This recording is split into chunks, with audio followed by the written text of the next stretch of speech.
Welcome back to the Jesus Stories channel. Today's new story is the complete story of Timothy, the man who carried the church forward. Please support the channel with a like and subscribe. The content of this video has been carefully compiled from various sources, so if there are any missing details or inaccuracies, please feel free to leave a comment and share your additional insights. Thank you. And now, let's begin the story. Timothy never walked on water. He never faced a giant like David.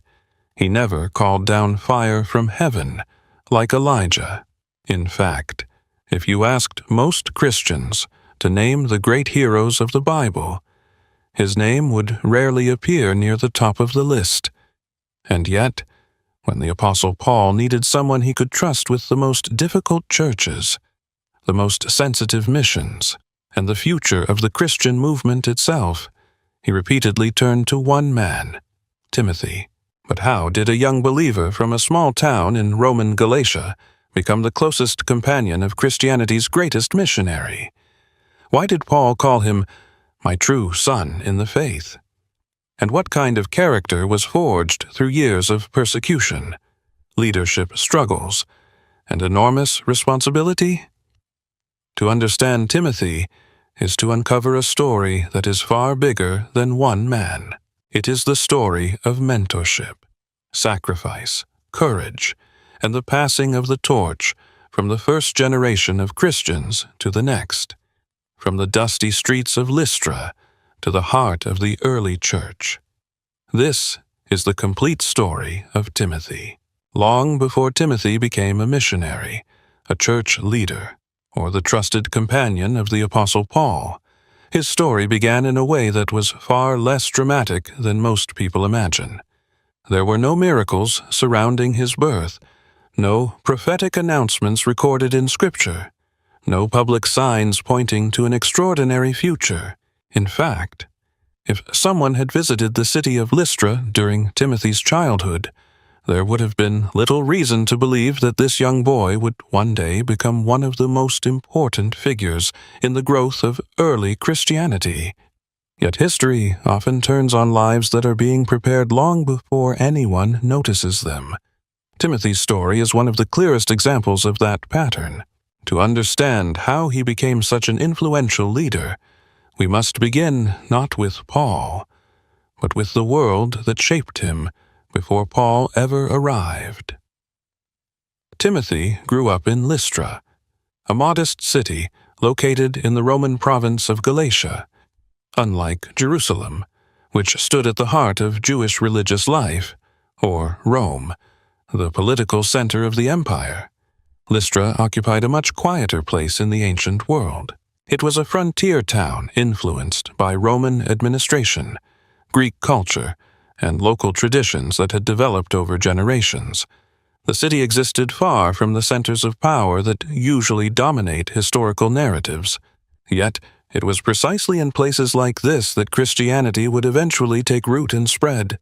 The New Testament provides only a handful of details about Timothy's family, but those details reveal a remarkable foundation. Acts identifies his mother as a Jewish believer and his father as a Greek. Later, Paul would write about Timothy's grandmother Lois and his mother Eunice, praising the sincere faith that lived in both women before it appeared in Timothy himself. These brief references are easy to overlook, but they tell us something profoundly important. Before Timothy was discipled by Paul, he was discipled by his family. Before he learned from an apostle, he learned from people sitting around his own household. This observation carries enormous historical significance. Timothy represents something relatively new within the story of Christianity. The first followers of Jesus had encountered the movement directly through Christ himself or through the earliest apostolic witnesses.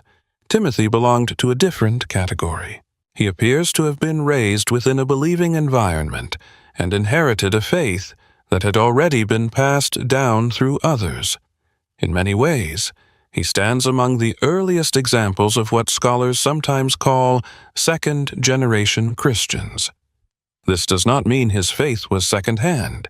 It means he experienced the gospel through the influence of faithful people who came before him. That distinction matters because it reveals how Christianity survived beyond its founding generation. Every movement faces the challenge of transmission. Founders eventually disappear. Eyewitnesses eventually die. The question becomes whether the next generation will embrace the same convictions. Timothy's life provides one of the earliest answers to that question. The faith that shaped the apostles was already being passed to children, families, and local communities. Christianity was beginning to establish roots that extended beyond a single generation. At the center of this process stood Lois and Eunice. The New Testament says surprisingly little about them, yet their influence may have changed the course of Christian history. They appear neither as missionaries nor public leaders. No speeches from them are recorded. No churches bear their names. Yet they accomplished something equally important. They formed the spiritual character of a future leader. Timothy's familiarity with the Scriptures did not begin when Paul arrived in Lystra. According to Paul's later testimony, Timothy had known the sacred writings from childhood. This statement suggests years of intentional instruction. He likely grew up hearing stories about Abraham, Moses, David, the prophets, and God's covenant relationship with Israel. Long before he understood the global significance of Christianity, he was learning the larger story into which Christianity would eventually fit. Those lessons provided the framework through which he would later understand Jesus as Israel's promised Messiah. Timothy's family background also placed him at an interesting cultural intersection. His mother was Jewish. His father was Greek. Scholars have long noted that this mixed heritage would have exposed him to multiple worlds from an early age. He understood the traditions and scriptures of Israel, yet he also lived within a broader Gentile environment, shaped by Greek language and Roman influence. At this stage of the story, however, the most important fact is not that Timothy lived between two cultures. The most important fact is that he learned how to navigate complexity. The world around him was diverse, interconnected, and often divided by ethnicity, religion, and social expectations. Without realizing it, he was developing experiences that would later prove invaluable in a church increasingly composed of both Jews and Gentiles. Looking back, it is tempting to view Timothy's childhood only through the lens of what he would become. Yet, from the perspective of those living in Lystra, his life probably appeared ordinary. He was not leading churches. He was not traveling across the empire. He was not writing letters that would become part of Scripture. He was simply growing, learning, and maturing. But this is precisely why his story matters. The foundations of great influence are often laid in ordinary seasons that seem insignificant at the time. Timothy's future ministry would eventually impact communities across the Roman world. Yet that ministry was built upon years of unseen preparation, family discipleship, scriptural instruction, and personal growth. Before God entrusted Timothy with public responsibility, he shaped him through private formation. Before he became a leader, he became a learner. Before he carried the gospel to others, the gospel was carried to him. And before he ever met the man who would change the course of his life, God was already preparing him for a mission far greater than anything he could yet imagine. The roads of the Roman Empire were waiting. The churches of the future were waiting. Even the Apostle Paul was waiting. But the story of Timothy could not begin there.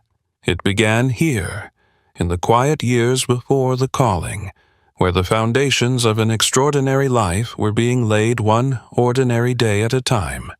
The foundations of Timothy's faith were laid quietly within his family, through scripture, instruction, and the steady influence of people who believed before him. Yet history is often shaped when preparation suddenly collides with opportunity. For Timothy, that moment may have arrived when a traveling missionary entered the city of Lystra and brought with him a message unlike anything the town had ever heard. The New Testament does not explicitly state that Timothy witnessed Paul's first visit to Lystra. Any claim beyond that would move beyond the evidence. However, considering Timothy's later connection to the city, his age, and Paul's references to events that occurred there, many scholars consider it entirely plausible that the young Timothy was present during at least some of these extraordinary developments, whether he stood in the crowd himself or heard detailed accounts shortly afterward. The events that unfolded in Lystra would become part of the spiritual environment that shaped his future. What happened during those days was dramatic even by the standards of the ancient world. Around the late 40s, Adibs Paul and Barnabas arrived in Lystra during the first missionary journey. Christianity was still a small and often misunderstood movement. There were no church buildings, no established institutions, and no cultural influence capable of protecting its messengers. The Christian mission moved forward through individuals willing to travel from city to city, proclaiming that Jesus of Nazareth, who had been crucified under Roman authority, had risen from the dead and was the promised Messiah of Israel. It was a message that challenged assumptions, disrupted loyalties, and demanded a response. In Lystra, that response began with a miracle. According to Acts, Paul encountered a man who had been crippled from birth. The description is important because it emphasizes that this was not a temporary injury. The man had never walked. As Paul spoke, he perceived that the man had faith to be healed. He commanded him to stand, and immediately the man leaped up and began walking. For modern audiences, accustomed to advanced medicine and scientific explanations, it can be difficult to appreciate how astonishing this event would have appeared. In the ancient world, lifelong disabilities often defined a person's entire existence. A man known for decades as unable to walk was suddenly standing before the community on his own feet. News spread rapidly. Crowds gathered. Excitement exploded throughout the city. Yet the reaction that followed reveals something equally important about the world Timothy inhabited. The people of Lystra did not interpret the event through a Jewish understanding of miracles. Most residents were shaped by local traditions and Greco-Roman religious beliefs. They concluded that the gods themselves had descended among them in human form. Barnabas was identified as Zeus, the king of the gods.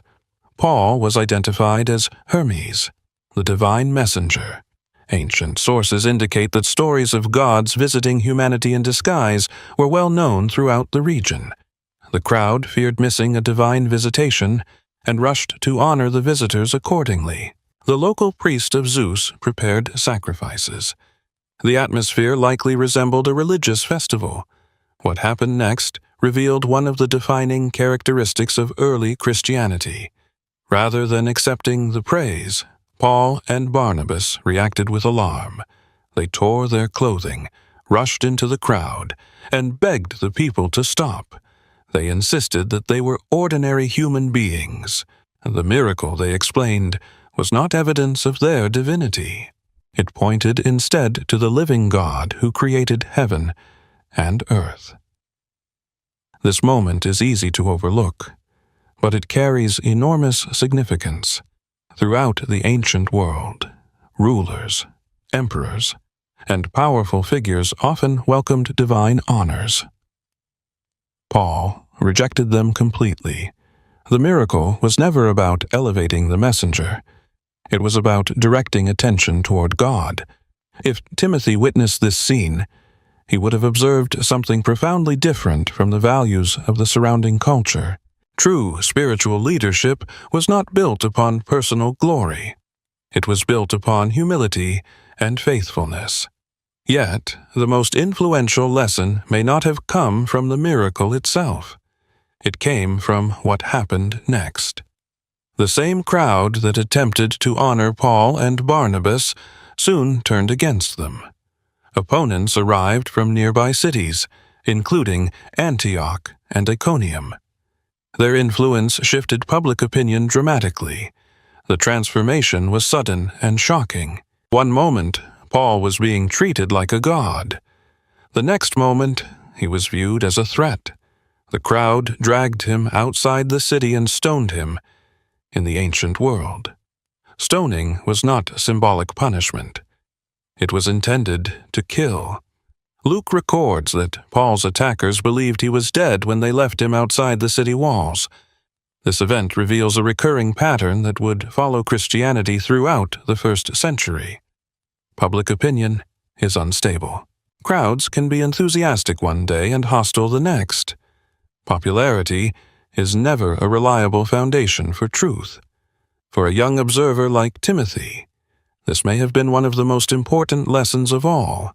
Faithfulness could not depend upon approval. If it did, it would collapse the moment opposition appeared. Yet the story contains one final scene that may have impacted Timothy more than any other. After the crowd departed, believers gathered around Paul's battered body. Somehow, he survived. Whether one emphasizes divine intervention, extraordinary resilience, or both, the result remains remarkable. Paul stood up and returned to the city. The next day he continued his journey.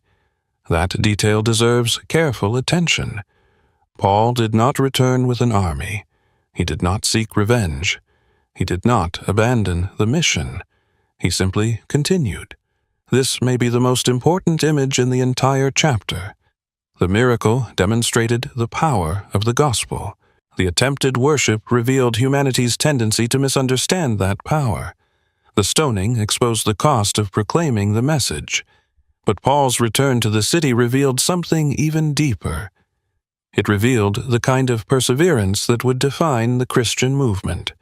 Years later, Paul would remind Timothy of the persecutions that occurred in Antioch, Iconium, and Lystra. Whether Timothy witnessed those events directly or grew up hearing their details repeated among local believers, they became part of the story that shaped his understanding of discipleship.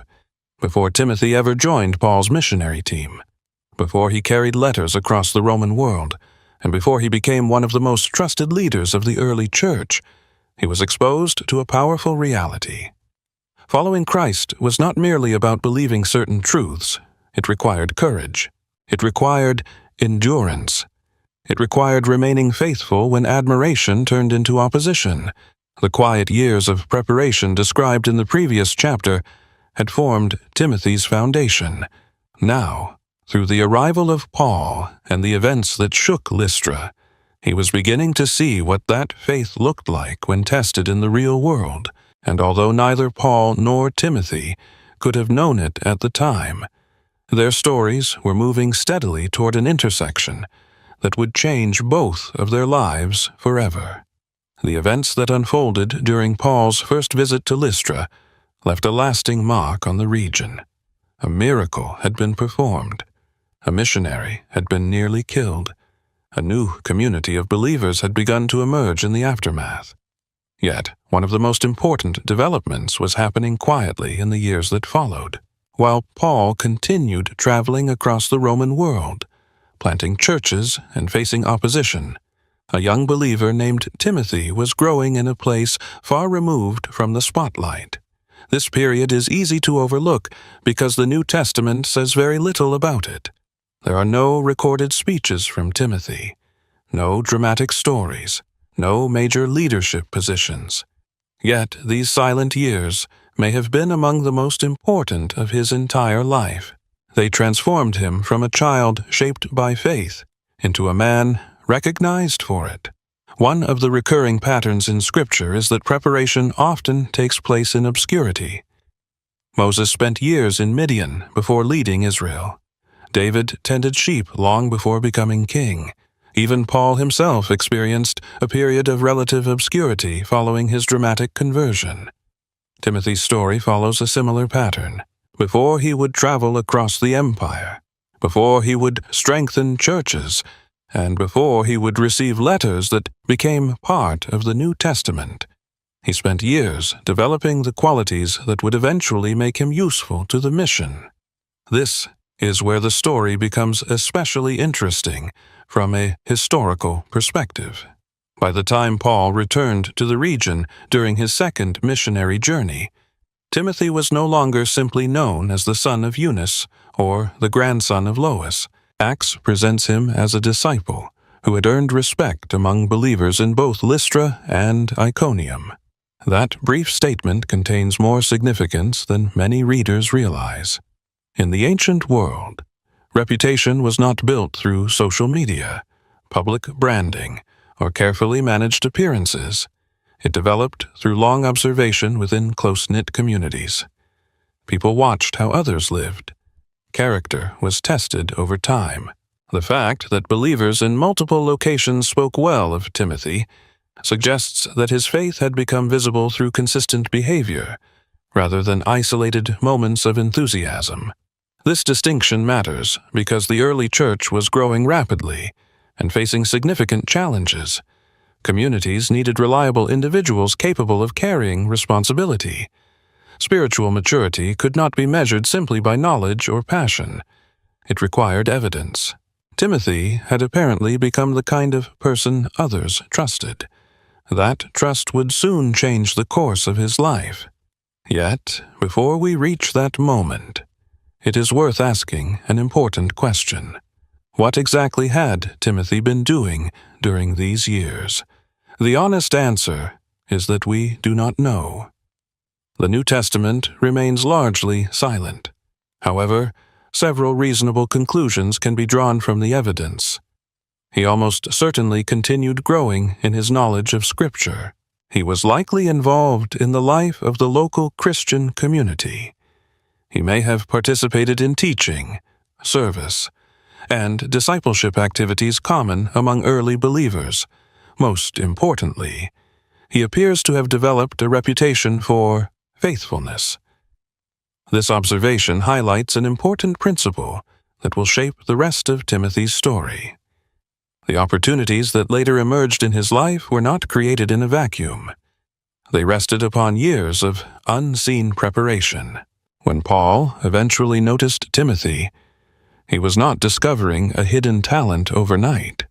He was recognizing the fruit of a process already underway. In many biographies, major turning points seem to arrive suddenly. In reality, they are often the result of long periods of gradual development. Timothy's story is no exception. By the time Paul returned to Lystra, he was searching for more than travel companions. The mission had entered a new phase. Churches were multiplying. Distances between communities were growing. Responsibilities were increasing. Reliable leaders were desperately needed. Paul could not personally oversee every congregation or handle every challenge. The future of the movement would depend upon people capable of carrying responsibility beyond the presence of the apostles themselves. This larger context is crucial because it explains why Timothy's selection was so important. Paul was not merely recruiting assistants for the next leg of a journey. He was identifying potential leaders for the future of the church. The gospel had already begun moving beyond its founding generation. New believers who had never met Jesus personally were becoming leaders. Timothy belonged to that emerging generation. In many respects, he represented the future. This is one of the reasons his story occupies such a unique place in the New Testament. He stands at the intersection between the apostolic era and what would come next. The decision to invest in Timothy was therefore not simply about one individual. It was about continuity. It was about ensuring that the mission could continue long after the original apostles were gone. When Paul encountered Timothy, he apparently saw more than a capable young disciple. He saw someone who could help carry that future. Yet there was nothing inevitable about what happened next. Timothy still had a choice to make. Remaining in Lystra would have been understandable. Home offered familiarity, stability, and relative safety. The missionary life offered none of those things. Timothy knew exactly what following Paul could involve. The memory of persecution in Lystra had not disappeared.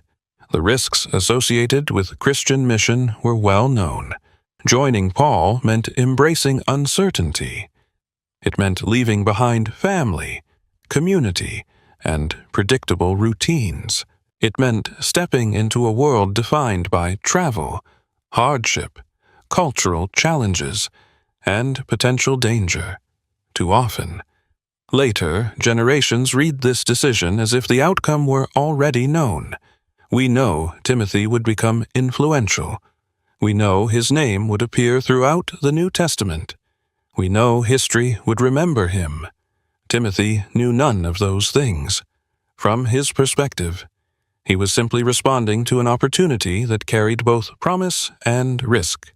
That reality makes his decision far more impressive. Faith is most meaningful when the future remains unclear. At this stage of the story, another important theme begins to emerge. Up to now, Timothy has been shaped primarily by family influence and local community. Soon he will enter a completely different form of development. He will move from formation to mentorship. The lessons learned at home prepared him for faith. The lessons learned from Paul will prepare him for leadership. Both were necessary. One without the other would have been incomplete. Looking back, this chapter marks the moment when Timothy's potential became visible to others, not because he performed a miracle, not because he sought attention, not because he possessed extraordinary status. His potential became visible because years of faithful growth had produced observable character. Paul saw it, local believers saw it, and soon the wider church would see it as well. The young disciple, who had spent years learning in relative obscurity, was standing at the edge of a new chapter. The preparation phase was ending. The apprenticeship was about to begin. And with one invitation from Paul, Timothy's life was about to move from the quiet roads of Galatia onto the stage of Christian history. When people think about the beginning of Timothy's missionary career, one event almost always stands out. Shortly after Paul chose him to join the mission, Timothy was circumcised. At first glance, this detail appears strange. To many modern readers, it seems like a minor historical footnote. To others, it appears contradictory. After all, the early church had recently reached a major decision declaring that Gentile converts did not need to be circumcised in order to follow Christ. Why then would Paul choose to circumcise Timothy immediately after inviting him onto the missionary team? The question has generated debate for centuries. But perhaps the most important thing about this episode is that it is not ultimately a story about circumcision. It is a story about mission, identity, and one of the most important lessons Timothy would ever learn. To understand the significance of this moment, we must first step back and examine the crisis facing the early church. Christianity began within Judaism. Jesus was Jewish. His earliest followers were Jewish. The first believers naturally viewed the gospel through the framework of Israel's scriptures and traditions. But as the message spread beyond Judea, increasing numbers of Gentiles began embracing faith in Christ. This raised a difficult question. Did these Gentile converts need to become culturally Jewish in order to belong fully to God's people? For some believers, the answer seemed obvious. Circumcision had been a covenant sign since the days of Abraham. It was deeply connected to Jewish identity. To abandon it appeared unthinkable. Others, including Paul, argued that salvation came through faith in Christ rather than through adherence to the Mosaic law. The issue eventually became so serious that leaders gathered in Jerusalem to address it. The outcome of that meeting would shape the future of Christianity. The Jerusalem Council concluded that Gentile believers were not required to undergo circumcision in order to be saved. This decision removed a major barrier to the expansion of the gospel among non-Jewish populations and established one of the foundational theological principles of the early church. Yet, shortly afterward, Paul circumcised Timothy, To understand why, we must pay close attention to something unique about Timothy's background. Unlike Titus, who was fully Gentile, Timothy occupied a more complicated position. His mother was Jewish, while his father was Greek. In Jewish culture, this heritage carried important implications. Timothy was widely known as the son of a Jewish woman. At the same time, he had not been circumcised. As Paul looked ahead to future ministry opportunities, he recognized a practical problem. His missionary strategy typically involved entering local synagogues first. There, he would engage Jewish audiences, explain the scriptures, and argue that Jesus was the promised Messiah. If Timothy accompanied him into those settings, questions about his background would inevitably arise. Many Jews would view him as someone connected to their community, who had not observed a key covenant practice. For some listeners, that issue alone could close the door before any conversation about Jesus even began. This distinction is critical. Paul did not circumcise Timothy because he believed circumcision contributed to salvation. The Jerusalem Council had already addressed that issue, nor did he require all converts to undergo the procedure. His refusal to circumcise Titus demonstrates the opposite.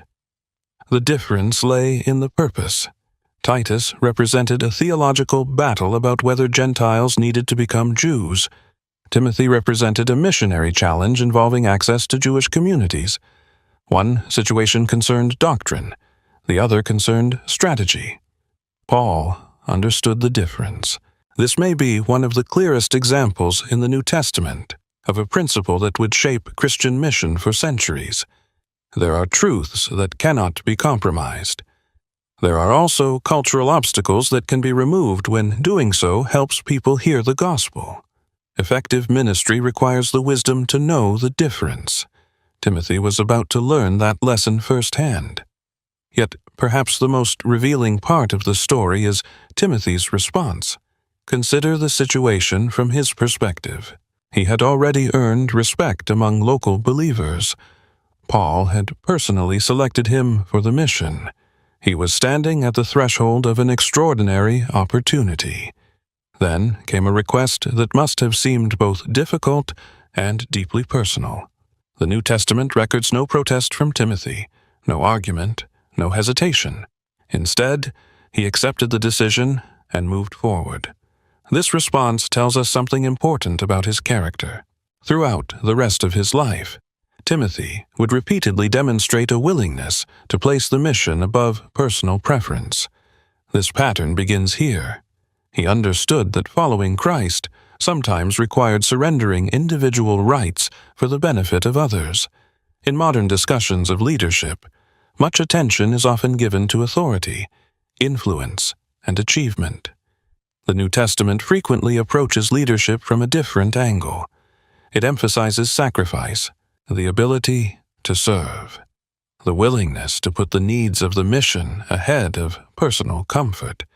Timothy was beginning to embody those qualities long before he became a major leader. The event also reveals something profound about Paul's approach to ministry.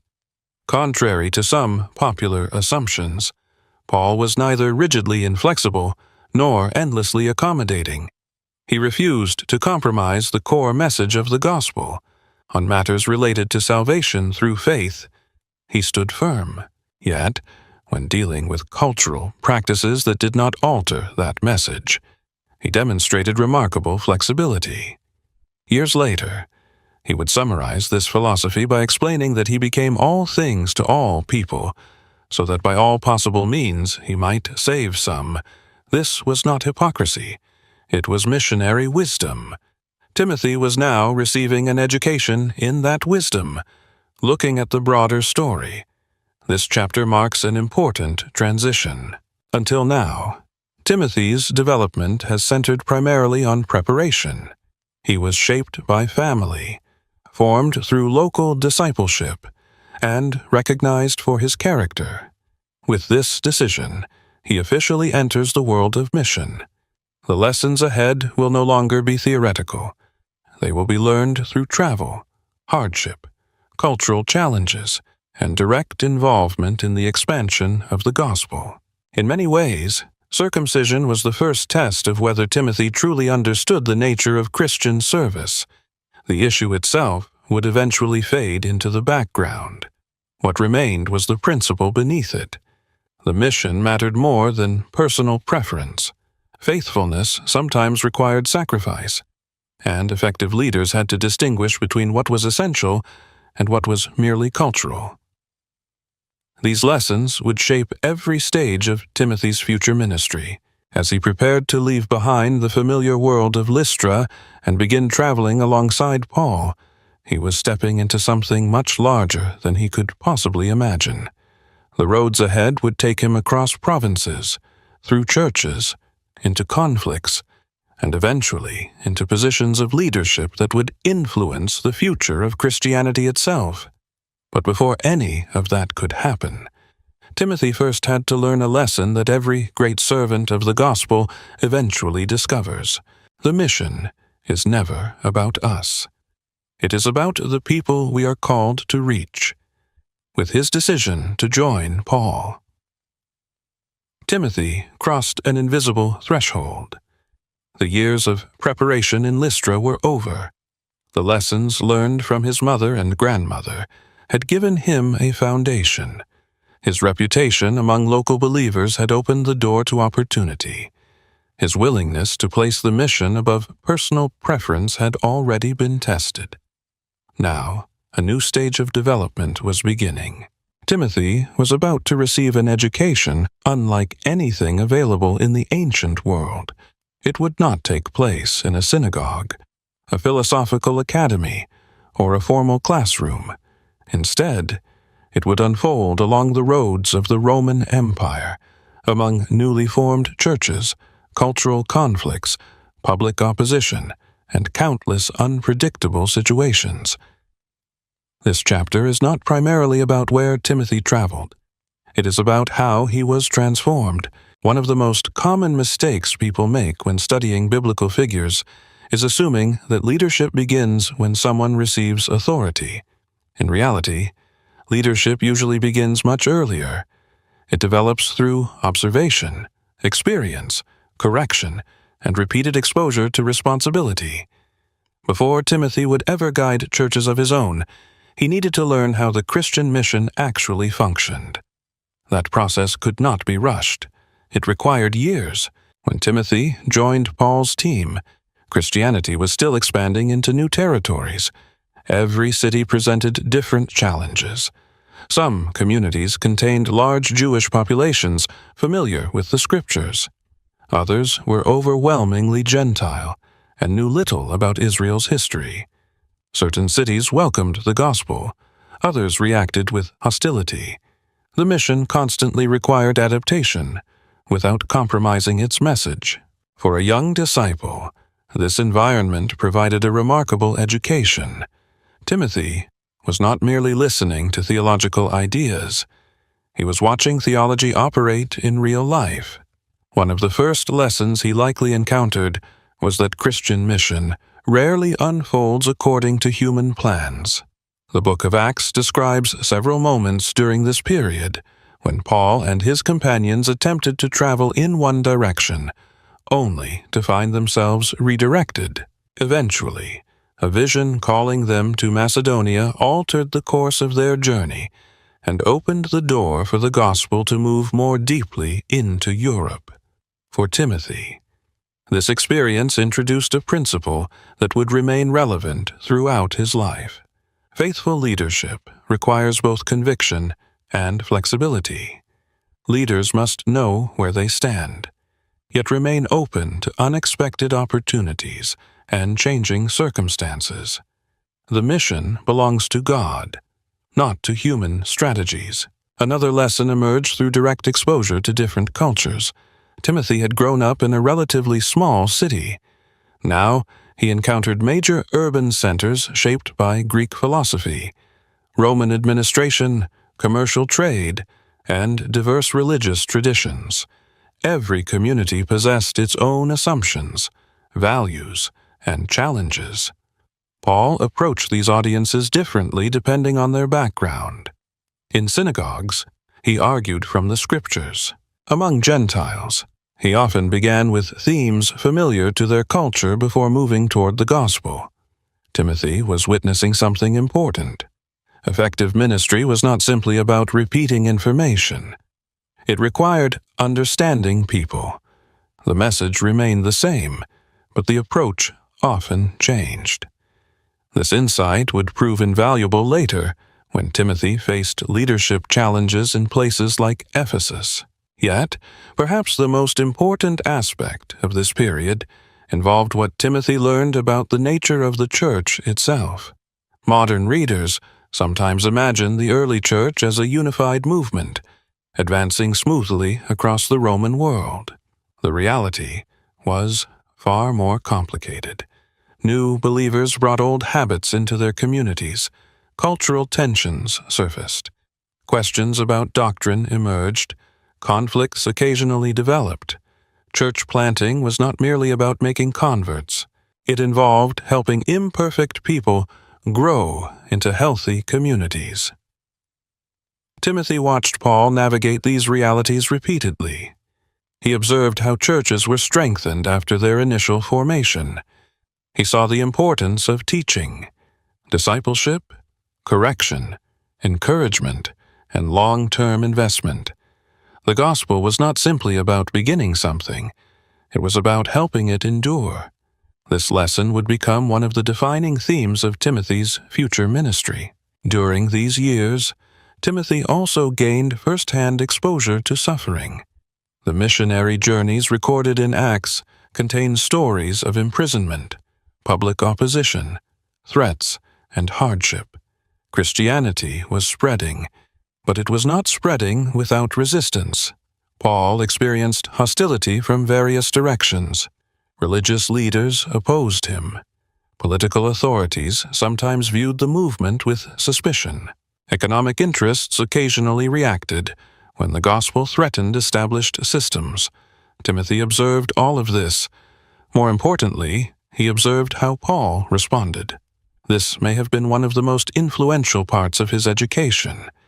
Anyone can remain committed when circumstances are favorable.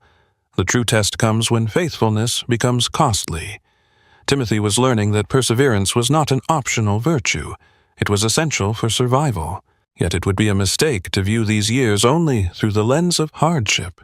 They were also filled with moments of extraordinary encouragement. Timothy witnessed lives transformed by the gospel. He saw new communities emerge where none had existed before. He watched people from vastly different backgrounds become united through faith in Christ. The Christian movement was not merely surviving, it was growing. Every new church represented evidence that the mission was advancing despite opposition. These experiences helped Timothy develop a realistic understanding of ministry. He learned that Christian leadership involves both joy and disappointment, progress and setbacks, victories and challenges. Neither success nor failure should be allowed to define a person's faithfulness. Another important transformation was taking place beneath the surface. Up to this point, Timothy had primarily learned from family and local believers. Now he was being shaped by close proximity to one of the most influential leaders in Christian history. Yet, what made this education unique was that it extended beyond formal instruction. Timothy learned by watching. He observed how Paul handled criticism, how he responded to conflict, how he encouraged discouraged believers, how he navigated uncertainty, how he remained focused on the mission amid constant distractions. Leadership was being transferred not merely through information, but through example. This distinction matters because the future of Christianity would depend on more than preserving doctrine alone. It would require preserving a way of life, a pattern of leadership, and a commitment to the gospel that could be passed from one generation to the next. Timothy was beginning to absorb those lessons. Looking back, this chapter represents a critical transition in the larger story. Earlier chapters focused on preparation. Timothy was formed by family, scripture, community, and personal growth. Now, preparation was becoming experience. The mission field itself had become his classroom. Every city taught a lesson. Every challenge revealed a weakness or developed a strength. Every conversation expanded his understanding of what it meant to serve Christ in a complex world. Most importantly, these years were transforming Timothy from a promising young believer into someone capable of carrying responsibility in the future. He did not know it yet, but the church would eventually face a new challenge. The generation of the apostles would begin to pass away. Leaders would be needed to preserve the faith, strengthen churches, and guide the next generation. The education Timothy was receiving on the road was preparing him for that future. Long before he became one of the most trusted leaders of the early church, he first had to learn what every great leader eventually discovers. The mission is bigger than any one person, and the best preparation for leading it is not simply knowledge, but faithful experience gained while serving others. By this stage of Timothy's journey, something important was beginning to change. The previous chapter focused on his education. He had spent years learning through travel, observation, hardship, and direct involvement in the missionary movement. But education is never the final goal. Eventually, preparation must become responsibility. The early church was expanding rapidly across the Roman Empire, and growth created a new challenge that many modern readers rarely consider. How could dozens of scattered Christian communities remain connected to one another when they were separated by hundreds of miles, different cultures, and limited communication? The answer depended largely on people like Timothy. This chapter is not primarily about Timothy becoming a leader. That development will be explored later. Instead, it is about a role that proved essential to the survival of early Christianity. Timothy became one of the key links holding a growing movement together. To appreciate the importance of this responsibility, we must first understand the world in which these churches existed. Modern communication allows information to travel across continents in seconds. The first century offered no such convenience. A letter could take weeks or months to reach its destination. Travel was slow and often dangerous. News moved at the speed of human movement. A church facing a crisis in one city could not simply contact an apostle for immediate guidance. Isolation was a constant threat. Without reliable communication, communities could easily drift apart, misunderstand one another, or become vulnerable to false teaching and division. The survival of the movement required trusted individuals capable of traveling between churches, carrying information, strengthening relationships, and ensuring continuity. This is where Timothy's role becomes increasingly significant. One of the clearest examples appears in Thessalonica. During Paul's ministry there, many people embraced the gospel despite intense opposition. The resulting persecution eventually forced Paul and his companions to leave the city, yet leaving created a problem. The church was young. Its believers were facing pressure from their surrounding culture. Questions remained unanswered. Challenges continued to emerge. Paul was deeply concerned about their spiritual condition, but returning immediately was not possible, so he made a strategic decision. He sent Timothy. This assignment reveals much more than personal trust. It reveals function. Timothy served as a bridge between apostolic leadership and local communities. He was sent not merely to deliver information, but to strengthen believers, encourage perseverance, and assess the condition of the church. When he later returned with positive news about their faithfulness, his report became one of the factors behind Paul's writing of 1 Thessalonians.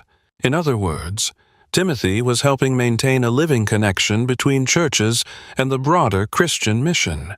The significance of this role cannot be overstated. Historians often focus on famous figures such as Paul, because they leave the largest documentary footprints. Yet movements rarely survive through charismatic leaders alone. They endure because networks are created, information flows, relationships are maintained, communities remain connected to a shared vision. Timothy became one of the people responsible for making that possible. This perspective helps explain why he appears so frequently throughout Paul's letters and missionary activities. He was not simply accompanying the mission. He was helping hold it together. As Christianity expanded, the need for this type of ministry became even more important. Churches emerged in Macedonia, Achaia, Asia Minor, and other regions. Each community faced unique circumstances. Some struggled with persecution. Others faced internal disagreements. Some needed theological clarification. Others required practical guidance. Yet, despite their differences, they all belonged to the same growing movement. The challenge was preserving unity without imposing uniformity. Timothy's repeated assignments placed him at the center of that effort. Through travel, communication, and personal presence, he helped ensure that isolated congregations remained part of a larger story. Another reason Timothy became so effective in this role was his unique ability to move between different worlds. Earlier in the documentary, we explored his mixed Jewish and Greek background. At the time, that heritage primarily shaped his upbringing. Now, its practical value was becoming increasingly evident. The early church consisted of people from diverse cultural, ethnic, and social backgrounds. Misunderstandings were inevitable. Tensions occasionally emerged. Individuals who could navigate those differences became extremely valuable. Timothy possessed an unusual capacity to understand multiple perspectives while remaining committed to the same gospel. This ability made him particularly effective as a connector rather than merely a messenger. The distinction is important. A messenger transfers information. A connector strengthens relationships. Timothy was doing both. This role also required a specific set of personal qualities. The churches needed someone whose words could be trusted. Reports had to be accurate. Guidance had to reflect apostolic teaching. Sensitive situations required discretion. Communities facing difficulty needed encouragement rather than condemnation. In many respects, Timothy was developing skills that would later become essential for leadership. Yet at this stage, his primary contribution was relational rather than administrative. He helped people remain connected to one another and to the broader mission of the church. There is another fascinating dimension to Timothy's work during this period. Through his travels, he gained an unusually broad perspective on the Christian movement. Most believers knew only their local congregation. Timothy saw multiple churches. He observed different strengths, different weaknesses, different challenges, and different opportunities. This experience gave him insights that few others possessed. Without realizing it, he was receiving preparation for responsibilities that lay far in the future. Leaders capable of guiding entire communities often emerge from experiences that expose them to realities beyond their immediate environment. Timothy was acquiring exactly that kind of perspective. Importantly, this chapter should not be confused with the story of Timothy becoming Paul's most trusted companion. That theme has often been overemphasized in traditional retellings, while trust certainly existed. The more significant historical reality is that Timothy was becoming an essential part of the infrastructure of early Christianity. His value was not simply that Paul trusted him, his value was that churches depended on him. He helped carry encouragement from one community to another. He helped maintain unity across distance. He helped ensure that the mission remained connected as it expanded into new regions. Without people performing these functions, the growth of Christianity would have been far more fragile. Looking back, chapter 6 represents another major stage in Timothy's development. The quiet disciple from Lystra had become a participant in something much larger than himself. His world was no longer defined by one city or one congregation. He was now moving through a network of churches spread across the Roman Empire. Every journey expanded his understanding. Every assignment deepened his experience. Every community added another layer to his preparation. Yet the most important outcome was not what Timothy was learning about churches. It was what churches were learning about Timothy. Across different regions and different situations, believers were discovering that he could be trusted to strengthen, encourage, and connect them to the larger mission of the gospel. In the years ahead, that reputation would open the door to even greater responsibilities. But before Timothy could become a leader of churches, he first had to become someone capable of serving the church as a whole, and that is exactly what he was becoming. By the time Timothy became a trusted link between growing Christian communities, he had already witnessed many of the challenges facing the early church. He had seen persecution in various forms. He had observed cultural tensions between Jewish and Gentile believers. He had learned how fragile young congregations could be. Yet there was one church that would expose him to an entirely different level of complexity. That church was Corinth. If previous chapters focused on how Timothy learned the mission and helped connect churches across the Roman world, this chapter focuses on something more specific. Corinth became Timothy's classroom for understanding the difficult reality of human nature inside the church itself. It taught lessons that no amount of travel or theological study alone could provide. To understand why Corinth mattered so much, we must first understand the city. Corinth was one of the most important urban centers in the eastern Mediterranean. Strategically located near major trade routes, it connected different regions of the Roman Empire and attracted merchants, sailors, entrepreneurs, philosophers, travelers, and religious movements from across the ancient world. Wealth flowed through the city. Ideas collided daily. Opportunities for advancement existed almost everywhere. Yet, alongside this prosperity came a reputation for moral excess, social competition, and cultural fragmentation. Corinth was vibrant, influential, ambitious, and deeply complicated. In many ways, it represented the broader Roman world in miniature. When Paul first brought the gospel to Corinth, remarkable things happened. People from different backgrounds embraced faith in Christ. A Christian community emerged in the middle of one of the most cosmopolitan cities in the empire. On the surface, this seemed like a tremendous success. But success created new challenges. The church grew quickly, and with growth came problems. The same diversity that made Corinth strategically important also made it difficult to lead. Different social classes entered the church, carrying different assumptions.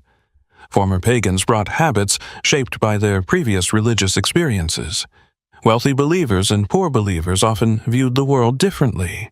Personal ambitions sometimes collided with Christian ideals. The gospel had changed people's lives, but it had not instantly erased every old habit or cultural influence. As reports from Corinth began reaching Paul, a troubling picture emerged. The church was experiencing internal division. Groups within the congregation were beginning to align themselves with different leaders. Some claimed special loyalty to Paul, others preferred Apollos, others looked to Peter. Rather than finding unity in Christ, many believers were allowing personalities and preferences to shape their identity. What made the situation particularly dangerous was that these divisions threatened the very nature of the Christian community. The church was supposed to be a visible expression of reconciliation. Instead, it was beginning to mirror the rivalries and status competitions of the surrounding culture. This is where Timothy enters the story. Paul could not always be physically present to address every problem. The distance between cities, the demands of missionary work, and the needs of other churches made constant supervision impossible. Yet, Corinth could not simply be ignored. The problems were too significant. The church needed guidance. It needed correction. It needed stability. And at some point during this process, Timothy was sent into that environment. Many retellings of Timothy's life describe this assignment primarily as evidence of Paul's trust. While that is true, it misses the deeper significance. Corinth mattered because it exposed Timothy to one of the most difficult realities of ministry. The greatest threats to a church do not always come from outside opposition. Sometimes they emerge from within. This lesson would shape the rest of his leadership journey. The challenges in Corinth extended far beyond factionalism. Questions arose regarding morality, worship practices, lawsuits among believers, the use of spiritual gifts, and even foundational theological issues such as the resurrection. The church was not struggling with one problem, it was struggling with many. Each issue required wisdom, patience, and discernment. There were no simple solutions. Timothy found himself confronting the messy reality of human communities attempting to follow Christ while still carrying the baggage of their former lives. This experience was invaluable because it forced him to confront an important truth. Churches are not idealized communities populated by perfect people. They are communities of transformation populated by imperfect people. That distinction changes everything. Leaders who expect perfection quickly become discouraged. Leaders who understand the process of growth learn how to guide people patiently without lowering the standards of the gospel. Corinth became one of the places where Timothy learned that balance. Another important aspect of this chapter involves Timothy's own personality. The New Testament provides subtle clues suggesting that he may not have possessed the naturally commanding presence often associated with strong leadership. Later letters reveal Paul's repeated encouragements regarding courage and confidence. If those observations are correct, then the assignment to Corinth becomes even more remarkable. Imagine entering a church filled with strong personalities, ongoing disputes, and competing viewpoints. Imagine attempting to guide people who were older, wealthier, or more socially influential than you. This was not an easy environment for anyone, especially for a relatively young leader. Yet, Timothy stepped into it, not because he enjoyed conflict, but because the mission required it. Here, we begin to see another dimension of Christian leadership. Leadership is not merely the ability to inspire people during good times. It is the willingness to enter difficult situations for the sake of others. Timothy was learning that leadership often means moving toward problems rather than away from them. Every difficult conversation, every misunderstanding, and every challenge in Corinth was contributing to his development. The city itself also provided an important preview of the future. As Christianity continued spreading throughout the Roman Empire, churches would increasingly emerge in large urban centers shaped by cultural diversity, competing worldviews, economic inequality, and social tension. Corinth was not an exception. It was a glimpse of what many Christian communities would eventually face. By learning how to navigate its challenges, Timothy was receiving preparation for responsibilities far beyond this single congregation. Looking back, Corinth represents a major turning point in Timothy's formation. Earlier chapters focused on preparation, mission, and connection. Corinth introduced complexity. It forced Timothy to wrestle with questions that had no easy answers. It exposed him to the realities of leadership in imperfect communities. Most importantly, it taught him that preserving the health of a church requires more than sound doctrine alone. It requires patience, wisdom, humility, and a deep understanding of people. These lessons would become increasingly important in the chapters ahead, because while Corinth was one of the most challenging churches Timothy encountered, it would not be the last. The Christian movement was growing. New responsibilities were approaching, and the young disciple from Lystra was slowly becoming the kind of leader capable of carrying them. Before Timothy could help guide the future of the church, he first had to understand the people who made up the church. Corinth taught him exactly that. As Timothy moved between churches, strengthened struggling believers, and gained experience in increasingly complex situations, a larger historical reality was beginning to emerge in the background. Up to this point, much of the Christian movement had been shaped by extraordinary figures, men like Peter, Paul, John, and the other apostles stood at the center of the story. They had witnessed pivotal events, proclaimed the gospel across the Roman world, and provided leadership during Christianity's earliest decades. Yet a question was gradually becoming unavoidable. What would happen when these leaders were gone? This chapter marks a major shift in Timothy's story, because it moves beyond individual assignments and focuses on a much larger theme. Timothy was becoming part of the answer to one of the most important challenges in early Christian history. How could the faith survive beyond the generation that founded it? To modern readers, the continued existence of Christianity may seem inevitable. Looking backward through 2,000 years of history, it is easy to assume that the movement's success was guaranteed. From the perspective of the first century, however, nothing was guaranteed. Christianity was still relatively small. It possessed no political power. It had no centralized institution capable of controlling distant communities. Many of its most influential leaders faced persecution, imprisonment, or death. The movement's future depended upon whether a new generation could preserve, transmit, and apply what the apostles had taught. This challenge is often called the problem of succession. Every movement faces it eventually. Founders rarely remain forever. Visionaries eventually disappear. If no one is prepared to continue the mission, decline becomes almost inevitable.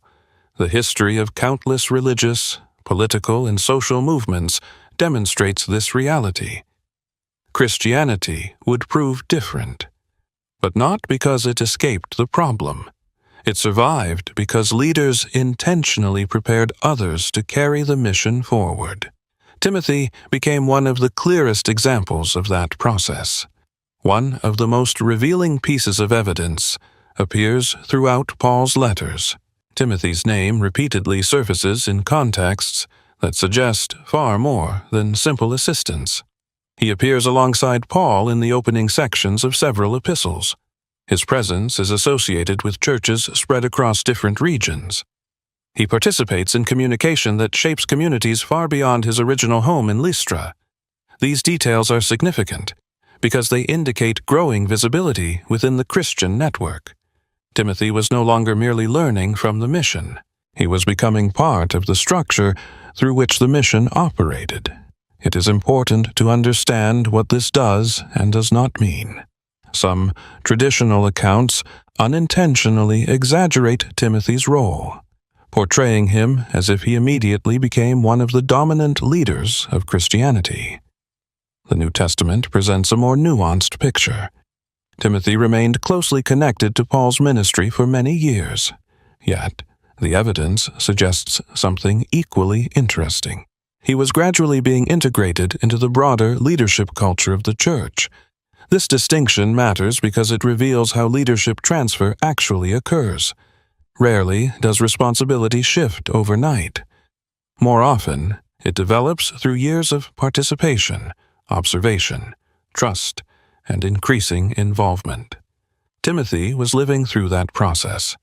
Another fascinating aspect of this period involves the growing importance of written communication. Earlier in Christian history, direct personal contact played a central role in preserving apostolic teaching. As churches spread farther apart, letters became increasingly important. They carried instruction, correction, encouragement, and theological guidance across vast distances. Several New Testament letters associate Timothy closely with this process. Scholars continue to debate the precise extent of his involvement in their composition, but the broader point remains clear. Timothy belonged to the communication network that helped preserve unity among scattered churches. This role may seem less dramatic than missionary journeys or public preaching, yet historically, it was enormously significant. The survival of a movement often depends not only on what is taught, but on how that teaching is transmitted. Timothy was becoming part of that transmission process. His development also reflects an important shift in the nature of Christian leadership. Earlier chapters focused on missionary expansion. New territories were being reached. Churches were being established. Now, a different challenge was emerging. Existing communities needed stability. They required leaders capable of preserving sound teaching, strengthening relationships, and preparing future generations. Christianity was moving from rapid expansion toward long-term sustainability. Timothy stood at the center of that transition. This perspective helps explain why his story matters so much historically. Many individuals participated in missionary work during the first century. Fewer became part of the bridge connecting one generation of leadership to the next. Timothy's significance lies largely in that bridging role. He belonged neither to the original disciples who walked with Jesus, nor to the generations that would follow centuries later. Instead, he occupied a critical middle position. He received the faith from those who came before him and helped ensure that it reached those who would come afterward. This theme becomes even more striking when viewed against the broader background of Roman society. Throughout the ancient world, the continuity of traditions depended heavily upon education and mentorship.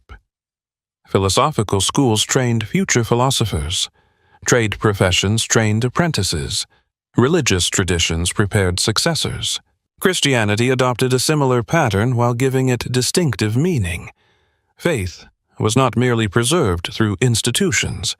It was transmitted through relationships. Timothy's life embodied that principle. He had received instruction from his family. He had learned through close association with Paul. Soon he would be expected to help prepare others. The chain of transmission was already forming. Another reason this chapter is important is that it explains why Timothy appears so frequently in the New Testament, despite never becoming the central hero of the story. In many historical narratives, attention focuses on charismatic figures who dominate events. Timothy's influence worked differently. He represents continuity rather than dramatic breakthrough, preservation rather than pioneering, stability rather than spectacle. Yet history repeatedly demonstrates that continuity is often just as important as innovation. New movements can begin through bold vision, but they survive through faithful transmission. Timothy became one of the people responsible for that survival. Looking back, we can now see that the previous chapters were quietly preparing for this moment.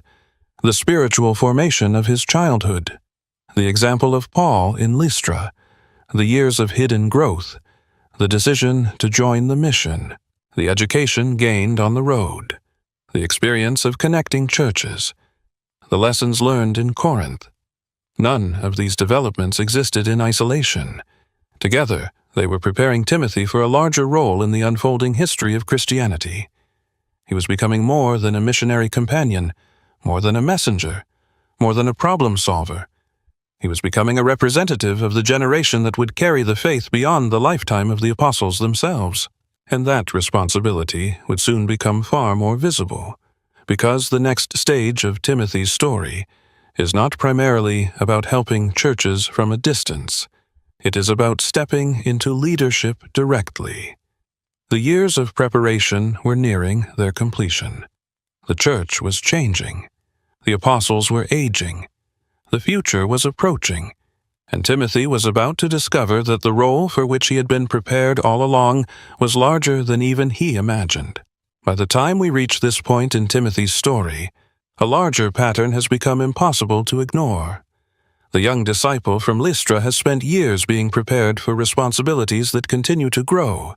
He has learned from family, traveled across the Roman world, connected churches, faced difficult situations, and gradually become part of the generation that would carry Christianity beyond its earliest years. Yet, behind nearly every stage of that journey stands one relationship that shaped his development more than any other. It was not merely a partnership. It was not simply a working relationship between two missionaries. It was one of the most significant examples of mentorship and leadership succession found anywhere in the New Testament. To understand Timothy's importance in Christian history, we must understand his relationship with Paul. Many biographies focus on Timothy as an individual, and rightly so. But, historically speaking, Timothy's story cannot be separated from a larger question.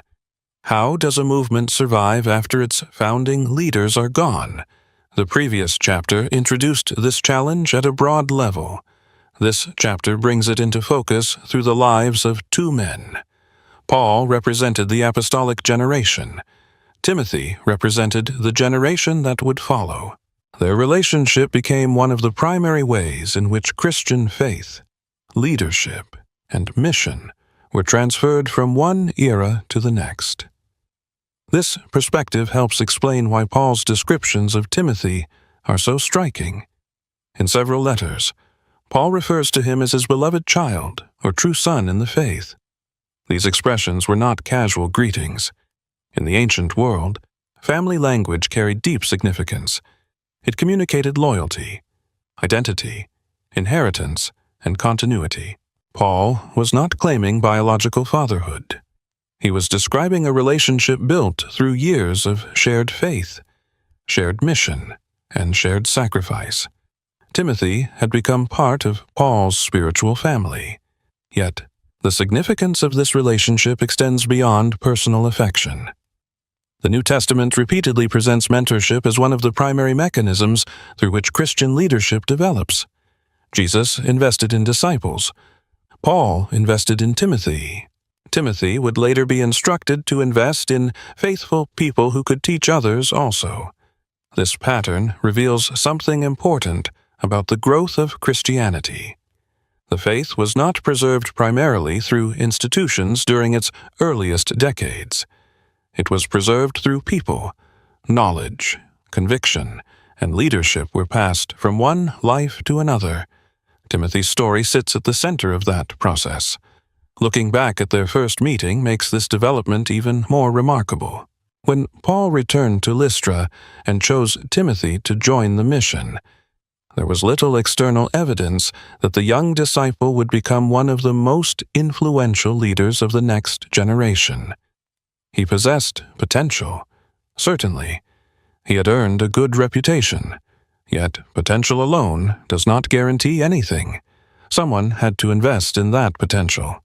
Paul did exactly that. Over the years, Timothy received something far more valuable than information. He received access. He observed how Paul navigated conflict, responded to persecution, planted churches, developed leaders, and remained faithful through extraordinary challenges. In many respects, Timothy was receiving an education unavailable anywhere else in the Roman Empire. What makes mentorship particularly powerful is that it involves more than instruction. A teacher can communicate information. A mentor shapes perspective. Through close association with Paul, Timothy was learning not only what to believe, but how to live. He was witnessing leadership in action. He saw how convictions were applied under pressure. He observed the costs associated with faithfulness. He learned that ministry involved sacrifice as much as success. These lessons cannot easily be transferred through books alone. They require relationship. This helps explain why Timothy developed differently from many other individuals mentioned in the New Testament. He was not simply a convert. He was an apprentice. Another important aspect of their relationship involves trust, but not in the way it is often described. Earlier versions of Timothy's story sometimes emphasize trust repeatedly, creating unnecessary overlap with other chapters. The deeper issue is not that Paul trusted Timothy. The deeper issue is why that trust mattered. Trust was the mechanism that allowed responsibility to be transferred. Every time Paul sent Timothy to a church, involved him in communication, or exposed him to leadership decisions, he was doing more than assigning tasks. He was preparing a successor generation. The goal was not dependency. The goal was continuity. Healthy mentorship always looks beyond itself. It prepares people to carry the mission forward after the mentor is gone. This theme becomes increasingly visible as the years pass. The Christian movement was changing. The apostles were aging. Persecution remained a constant reality. The future would depend upon leaders capable of preserving the message while navigating new challenges. Paul understood this. Timothy was one of the clearest expressions of his response. Rather than concentrating authority entirely in himself, Paul consistently invested in others. Timothy happened to be one of the most important recipients of that investment. Yet perhaps the most encouraging aspect of this relationship is that Timothy does not appear to have been naturally extraordinary in the way people often imagine great leaders. The letters addressed to him suggest moments of hesitation, insecurity, and personal struggle. Paul frequently encourages him toward courage and perseverance. These details remind us that Timothy was not selected because he was fearless. He was selected because he was faithful and teachable. That distinction matters. History often celebrates confidence. The New Testament repeatedly emphasizes character. Timothy's development demonstrates that effective leaders are not necessarily those with the strongest personalities. They are often those most willing to learn, grow, and remain faithful over time.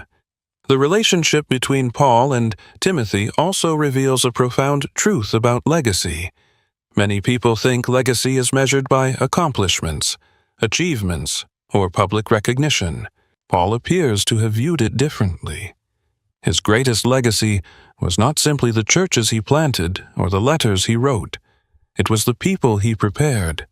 Timothy became one of the most visible examples of that investment.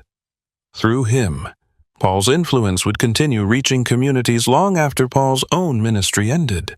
Looking back, this chapter serves as the emotional center of the documentary. Earlier chapters focused on formation, mission, responsibility, and experience.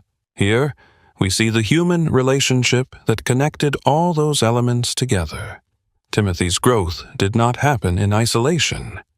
It occurred within a mentoring relationship that intentionally prepared him for the future.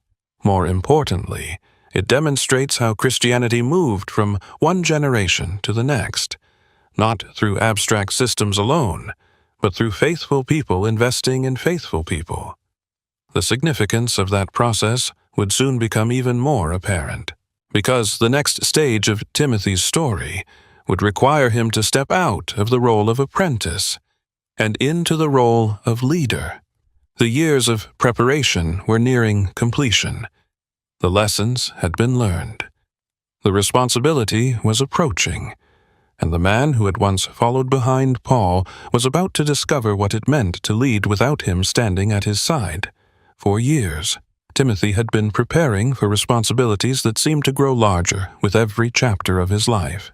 He had learned the scriptures from childhood. He had traveled alongside Paul across the Roman world. He had observed churches being planted, strengthened, corrected, and encouraged. He had witnessed both the triumphs and struggles of the Christian mission.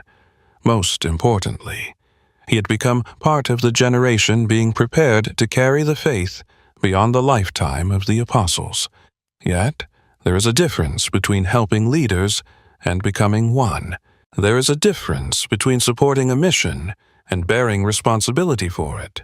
In Ephesus, that transition would finally become unavoidable. If earlier chapters focused on Timothy's preparation, this chapter focuses on his arrival as a leader facing one of the most difficult assignments of his life. To understand why Ephesus mattered so much, we must first understand the city itself.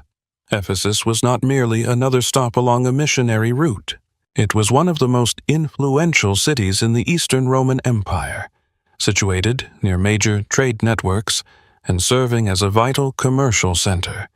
Ephesus attracted merchants, travelers, government officials, philosophers, religious pilgrims, and countless others from across the Mediterranean world. Wealth flowed through its streets. Ideas competed for attention. Cultural influences from different regions mixed together. Few cities offered greater opportunities for influence.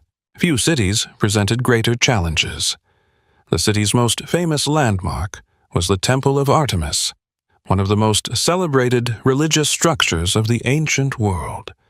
For centuries, Artemis worship had shaped the identity of Ephesus. The temple was not merely a religious center, it was also an economic, cultural, and social institution. Entire industries benefited from the city's religious significance. Local identity was deeply connected to it. This helps explain why the spread of Christianity generated such strong reactions in the region. The gospel was not entering an empty landscape. It was entering a world already filled with deeply rooted beliefs, traditions, and interests. Years earlier, Paul's ministry in Ephesus had produced remarkable results. According to Acts, significant numbers of people embraced the Christian faith. New communities formed. The gospel spread throughout the surrounding region, yet success brought new complications. The more Christianity grew, the more important questions became. How would these communities be guided? How could sound teaching be preserved? How would future leaders be developed? What would happen when the apostles were no longer present? These questions moved from theory to reality when Timothy found himself responsible for ministry in Ephesus. This assignment represents one of the most important turning points in his entire story. Up to this point, Timothy had often traveled between churches. He carried messages, strengthened communities, and supported broader missionary efforts. Ephesus required something different. It required sustained leadership. The challenges there could not be solved through a brief visit. They demanded long-term attention. Timothy was no longer functioning primarily as a connector between churches. He was becoming a shepherd within one of Christianity's most strategic communities. The difficulties he faced reveal why this responsibility was so demanding. Paul's letters indicate that false teachings were beginning to create problems within the church. Scholars continue debating the precise nature of these teachings, but the broader issue is clear. Certain individuals were promoting ideas that distracted believers from the core message of the gospel. Discussions were becoming consumed by speculation, controversy, and teachings that produced confusion rather than spiritual growth. This presented a challenge very different from the external persecution Timothy had witnessed earlier in life. Opposition from outside the church was often visible and easy to identify. Problems arising from within were far more complicated. The danger was not that people would openly reject Christianity. The danger was that they would slowly distort it. This distinction is crucial because it reveals a major shift occurring within early Christian history. During the first phase of expansion, much attention focused on spreading the gospel. As churches became established, preserving the integrity of that message became equally important. Christianity now faced two responsibilities simultaneously. It had to continue reaching new people while also protecting the truth entrusted to existing communities. Timothy found himself standing directly at the intersection of those responsibilities. The challenge was enormous. Correcting false teaching required courage. It also required wisdom. Not every disagreement deserved the same response. Not every problem could be solved through confrontation.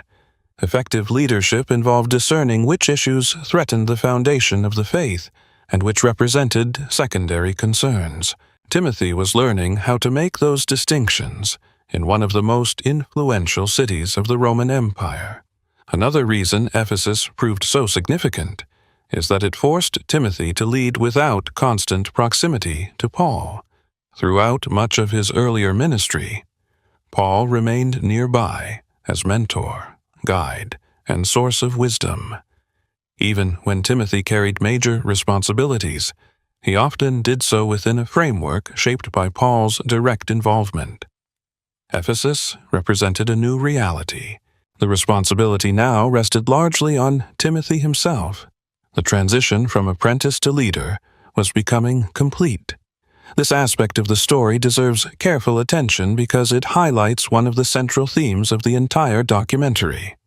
The purpose of mentorship is not dependence, it is preparation. Everything Timothy had experienced up to this point had been moving toward moments like this one. The years of instruction, the missionary journeys, the challenges of Corinth, the responsibility of connecting churches, the relationship with Paul. None of those experiences were isolated events.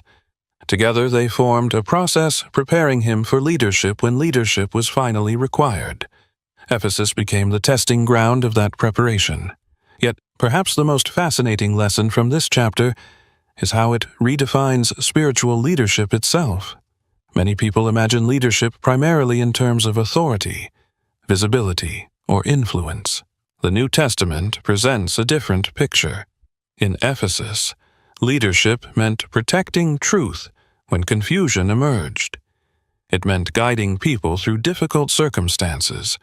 It meant maintaining unity without sacrificing conviction. It meant accepting responsibility for the spiritual health of others. These tasks rarely attracted public admiration, but they were essential to the future of the church. Looking back, Ephesus represents far more than a location on a map. It represents the moment Timothy stepped fully into the role for which he had been prepared. The young believer from Lystra had become a mature leader, responsible for one of the most important Christian communities in the ancient world. The burden was heavy.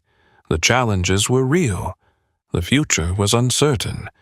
Yet, this was exactly the kind of responsibility the previous chapters had been preparing him to carry.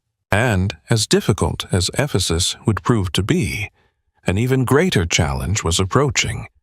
Because leadership in Ephesus would eventually produce one of the most important documents ever written to a church leader. A letter that would not only shape Timothy's ministry, but would influence Christian leadership for centuries to come. The burden of Ephesus had become Timothy's reality. He was no longer traveling from church to church as a representative carrying messages or strengthening believers for a short season. He now faced the long-term challenge of helping an influential Christian community remain healthy in a rapidly changing world. False teachings threatened stability. Leadership questions demanded answers. The church was growing, but growth alone was not enough. A community could expand numerically while becoming weaker spiritually. It could gain influence while losing its foundation. This was the environment that gave birth to one of the most important leadership documents in the New Testament. The letter known as 1 Timothy was not simply personal correspondence. It was a blueprint for building a church capable of surviving beyond its founding generation. To understand the significance of this letter, we must remember where Timothy stood in history. The earliest phase of Christianity had focused on proclamation. The gospel was spreading into new territories. Churches were being established in city after city. But as the movement matured, a new question emerged. How could these communities remain faithful over time? Starting a church and sustaining a church are not the same challenge. The first requires expansion. The second requires structure, wisdom, and stability. 1 Timothy addresses that second challenge. This distinction is essential because it explains why the letter feels different from many of Paul's earlier writings. Letters such as Galatians, Romans, or Corinthians often focus on major theological controversies or immediate crises. 1 Timothy certainly contains theological concerns, but its primary emphasis is practical leadership. It asks questions that every growing movement eventually faces. How should leaders be chosen? How should worship function? How should vulnerable members be cared for? How can sound teaching be protected? What qualities are necessary for long-term health? These issues may appear less dramatic than missionary journeys or public confrontations, yet historically they were just as important. Entire movements have collapsed because they failed to answer them. One of the first concerns Paul addresses is doctrine. The issue is not simply whether people possess information. The issue is whether the church remains anchored to the gospel itself. Certain individuals in Ephesus had become distracted by speculative teachings, endless controversies, and discussions that generated confusion rather than spiritual growth. Paul understood something that history repeatedly confirms. Communities become what they consistently believe. Ideas shape values. Values shape behavior. If the foundation becomes unstable, the structure built upon it eventually weakens as well. Timothy's responsibility was therefore not merely administrative. He was being called to protect the intellectual and spiritual center of the Christian faith. Yet, one of the most fascinating aspects of 1 Timothy is that it never treats doctrine as an isolated concept. Truth and character are constantly connected. This becomes especially clear when Paul discusses leadership qualifications. Modern societies often select leaders based on charisma, intelligence, influence, popularity, or organizational ability. While such qualities can be useful, Paul's priorities are strikingly different. Again and again, he focuses on character. Leaders must be self-controlled, trustworthy, faithful, mature, and respected. Their private lives matter. Their relationships matter. Their conduct matters. This emphasis reveals a fundamental principle of early Christian leadership. Authority was not rooted primarily in position. It was rooted in integrity. For Timothy, this instruction carried enormous significance. He had spent years observing Paul's leadership. Now he was being entrusted with the responsibility of identifying and developing future leaders himself.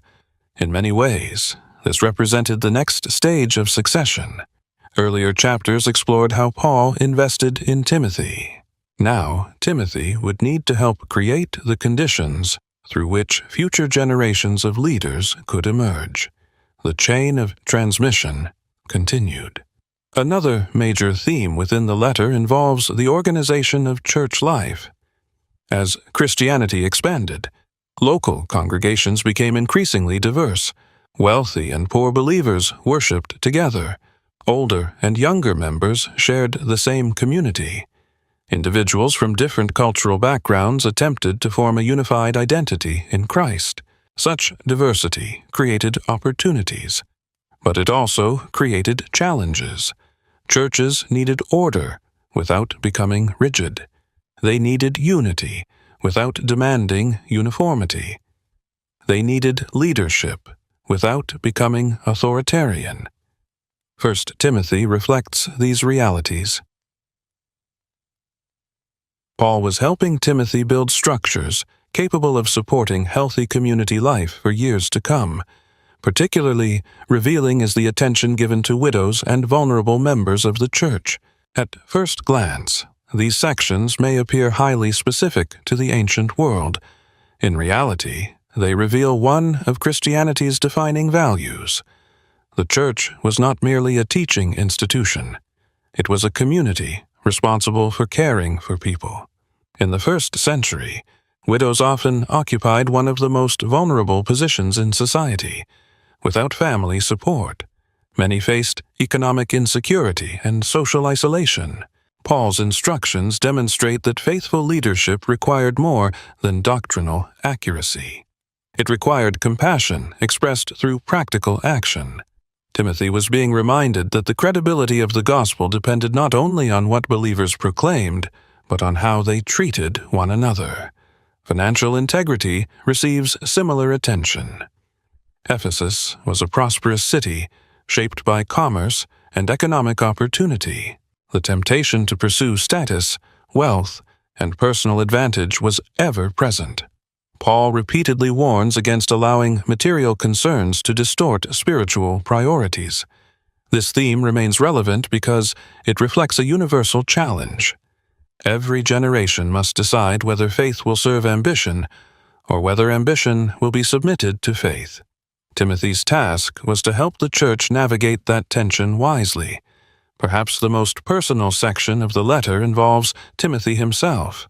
Paul encourages him not to allow others to dismiss him because of his youth. This statement has often been quoted, but its significance is frequently underestimated. It reveals that Timothy's leadership was still being tested. Some individuals may have questioned his authority. Others may have doubted his experience. Yet Paul's response is revealing. He does not encourage Timothy to assert power aggressively. Instead, he points him toward example, speech, conduct. Love, faith, and purity would provide the strongest foundation for influence. This reflects a consistent theme throughout Timothy's story. Christian leadership is not ultimately sustained by force. It is sustained by character. Looking at 1 Timothy as a whole, we can now see why it occupies such an important place in the narrative. Chapter 10 focused on the burden of Ephesus. This chapter reveals the framework Timothy received for carrying that burden. The letter was not merely solving immediate problems. It was laying foundations for the future: sound doctrine, qualified leadership, healthy community life, compassion for the vulnerable, financial integrity, and personal example were all part of a larger vision. Paul was helping Timothy build something capable of lasting beyond a single generation. And that makes 1 Timothy far more than an ancient letter. It represents a critical stage in Christianity's transition from a rapidly expanding movement into a durable and enduring community. Timothy stood at the center of that transition. The young disciple from Lystra had become a steward of the church's future. Yet even as he carried that responsibility, events elsewhere in the Roman Empire were moving toward a far more personal and emotional turning point, because another letter was coming, a very different letter. One written not primarily about church structures, but about endurance, legacy, and the approaching end of a mentor's life. As Timothy's story progresses, it becomes increasingly clear that his significance cannot be explained simply by his positions, responsibilities, or achievements. By this point, he had become a trusted leader within the Christian movement. He had helped connect churches across vast distances. He had navigated difficult situations in places like Corinth. He had carried major responsibilities in Ephesus. He had received direct instruction from one of Christianity's most influential apostles. Yet, if we stop there, we risk missing one of the most important reasons Timothy's story has resonated for nearly 2,000 years. Unlike many historical figures who appear larger than life, Timothy remains strikingly human. In fact, the New Testament seems intentionally unwilling to portray him as an unstoppable hero. Instead, it reveals glimpses of a man who carried real burdens, experienced real limitations, and faced challenges that many people still recognize today. This chapter explores a side of Timothy that often receives less attention, but may be essential to understanding his lasting impact. Throughout the previous chapters, we have followed Timothy's growth from a young disciple in Lystra to a leader responsible for major Christian communities. The progression can sometimes create the impression that his development was smooth and inevitable. The evidence suggests otherwise.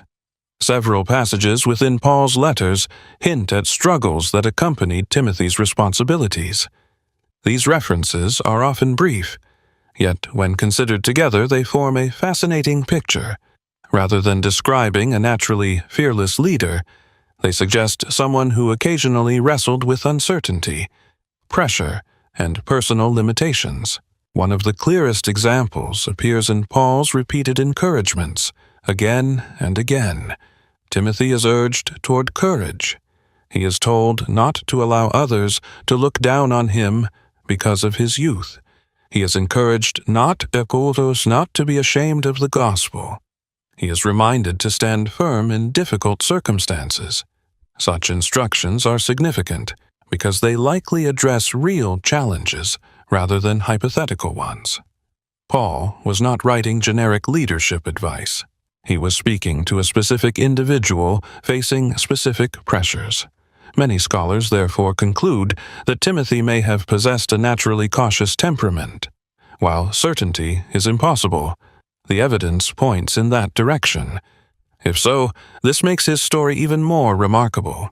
History often celebrates individuals who appear confident from the beginning. Timothy reminds us that courage and confidence are not the same thing. Confidence is a feeling. Courage is a decision. A person can feel uncertain and still act faithfully. The New Testament never presents Timothy as fearless. Instead, it presents him as faithful, despite whatever fears he may have carried. This distinction transforms the way we understand leadership. Effective leaders are not always those who experience the least doubt. They are often those who continue moving forward despite it. Another aspect of Timothy's humanity emerges through references to his physical health. In 1 Timothy, Paul advises him regarding recurring stomach ailments and frequent illnesses. To modern readers, this detail may seem insignificant. In the first century, however, chronic health problems could affect nearly every area of life. Medical options were limited. Travel was exhausting. Leadership responsibilities demanded energy and resilience. Physical weakness could become a major obstacle.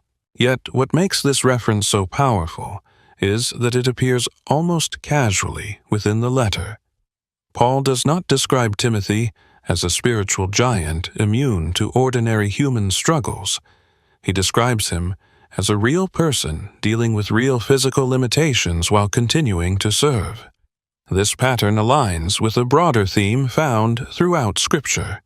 Many of God's most influential servants possessed weaknesses that might have seemed disqualifying. Moses questioned his ability to speak. Jeremiah felt too young. Elijah battled discouragement. Peter experienced failure. The biblical narrative repeatedly challenges the assumption that effectiveness depends upon perfection. Timothy belongs within that tradition. His story demonstrates that weakness and usefulness are not opposites. In many cases, they coexist. There is also another burden Timothy likely carried, one that is rarely discussed directly but is difficult to ignore. He belonged to a generation living in the shadow of extraordinary leaders. Imagine the challenge of following figures such as Paul and the apostles. These individuals had shaped the earliest decades of Christianity. Their experiences, authority, and influence were unmatched. Timothy knew them personally. He learned from them directly. Yet that relationship may also have created pressure. Expectations were high. Comparisons were inevitable. Some people may have questioned whether younger leaders could adequately continue the work. Others may have preferred the familiar authority of the older generation. Such dynamics are common throughout history whenever leadership transitions occur. Timothy was living through one of the most important transitions in Christian history, and he was doing so while carrying the expectations associated with it. This helps explain why Paul's encouragements often focus on perseverance rather than achievement. Again and again, the emphasis falls on remaining faithful, not becoming famous, not achieving prominence, not outperforming others, simply remaining faithful. This theme reflects one of the deepest truths in Timothy's story. His significance did not come from extraordinary public accomplishments. It came from consistent obedience over time. Every chapter of his life reinforces that pattern. He remained faithful when learning. faithful while traveling, faithful while serving churches, faithful while facing challenges, faithful while carrying responsibilities that often exceeded what many would have considered reasonable. Perhaps this is why Timothy remains so relatable. Most people will never become world-famous leaders. Most will never write influential books or shape global events. Yet many understand what it means to feel inadequate for a task.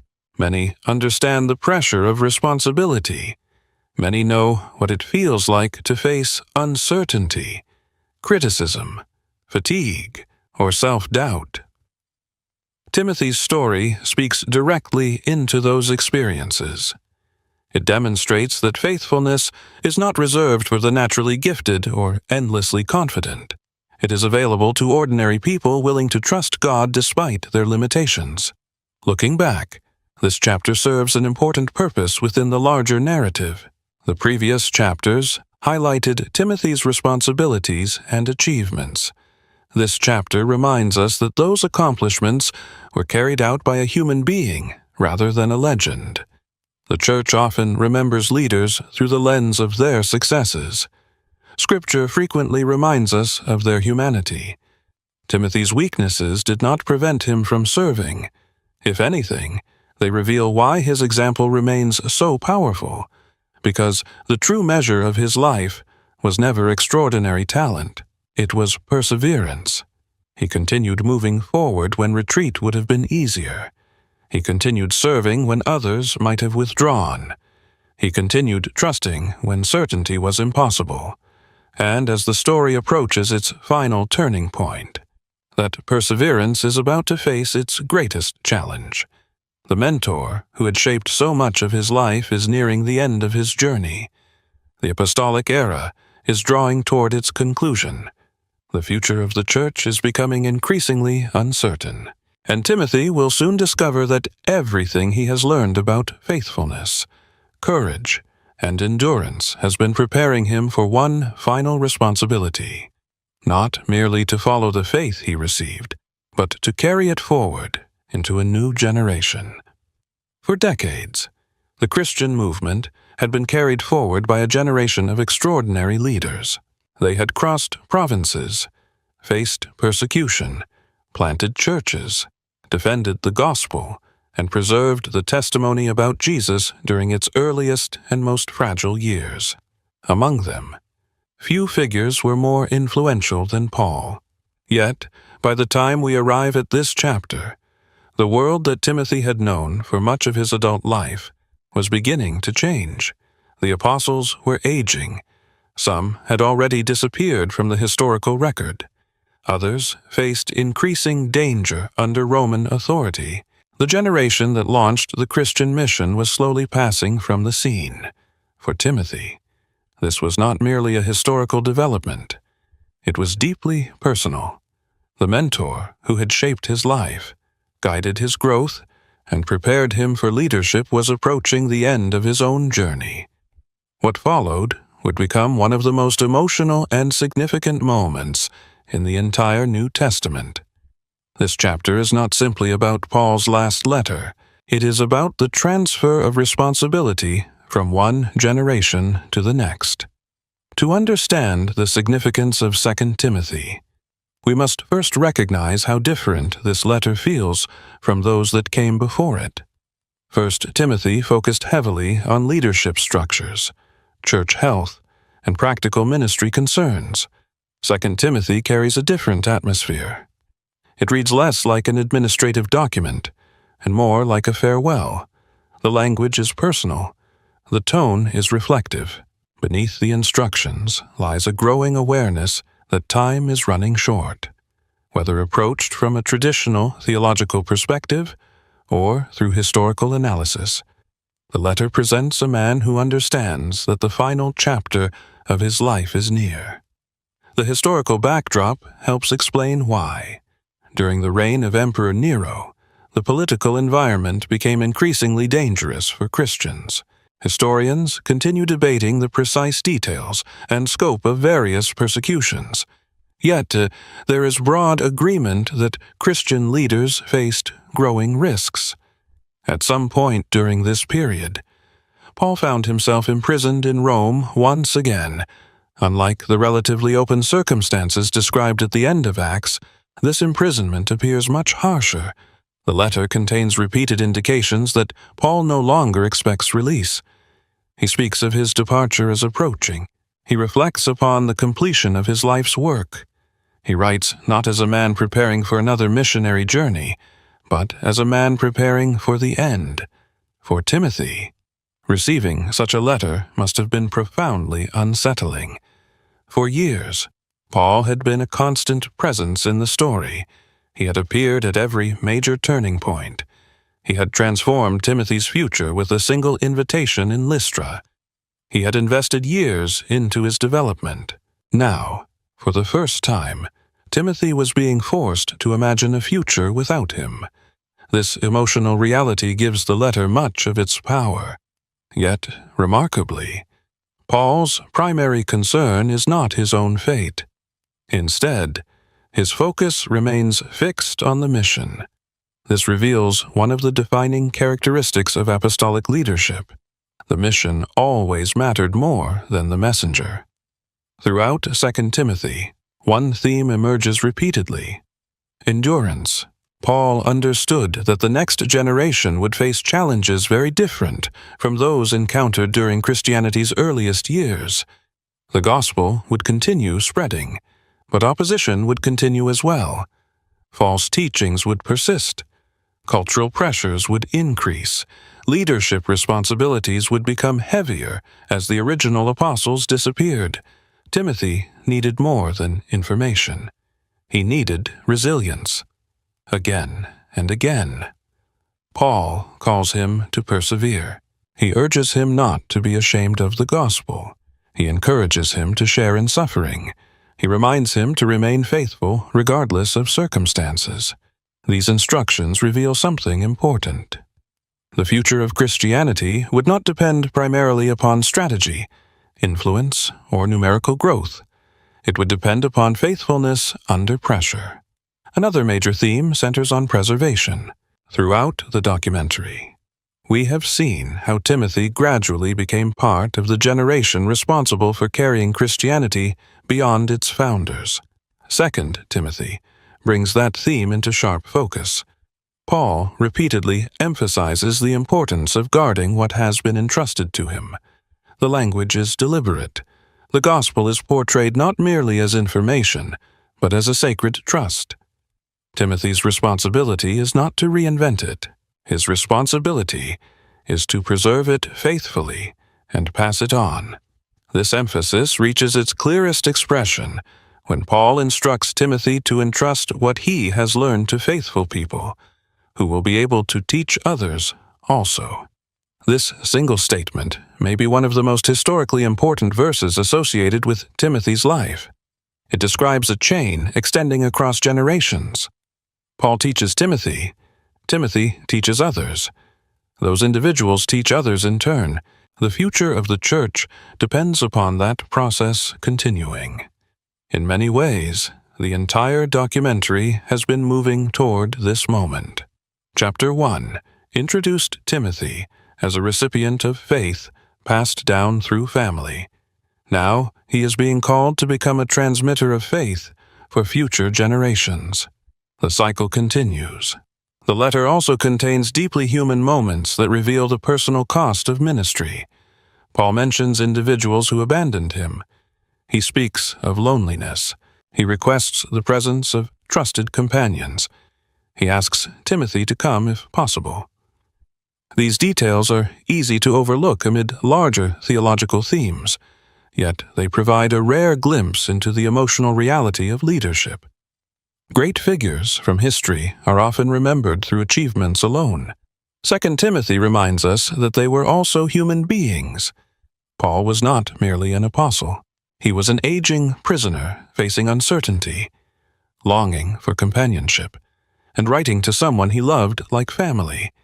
This context makes the letter's closing sections even more powerful. Among the most famous words in the New Testament are Paul's reflections that he has fought the good fight, finished the race, and kept the faith.